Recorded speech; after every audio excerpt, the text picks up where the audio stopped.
ليه قصص الحب بتفشل او الجوازات بقى فيه فكرة الطلاق كتير جدا؟ يا ترى هي فعلا ال- العلاقات كلها بقت وحشة؟ لا، ده بقى بيحصل كتير بسبب عدم نضج الاشخاص. ما نضجوش، مش ما بنتكلمش جسمانيا، بنتكلم نفسيا. ممكن يكون نضجوا عقليا، يعني بيعرفوا يقوموا بالمهام العقلية، يشتغل كويس، يكسب كويس، يتعامل في بيئته كويس. لكن نضجه عاطفيا ونضجه نفسيا ده اللي بيبقى فيه مشكلة.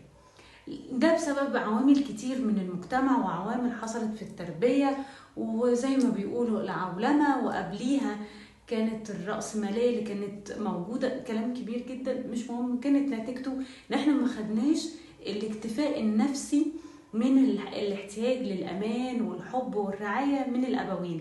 فبالتالي طلعنا ان الصين ده نفسيا، فبنحاول نعوضه في العلاقات، وبقى عندنا صورة مشوهة شوية في العلاقات.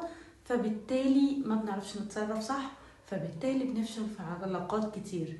لكن في الاصل ان العلاقات مريحة، والاصل ان انا لو انا فعلا عرفت ان انا عندي مشكلة ورحت حلتها، هقدر اقيم علاقة سوية وصحيحة، واختار الاشخاص الصح، مش خوفا مش بناء على مخاوفي، مش بناء على رأي الناس، مش بناء على سيطرة عشان الحق اريح دماغي. هعرف اختار صح لو انا بقى عندي نمو نفسي صح، مش عشان الدنيا بقت وحشة، لا، عشان احنا ما اشتغلناش على نفسنا بما فيه الكفاية. كما كنت نبه.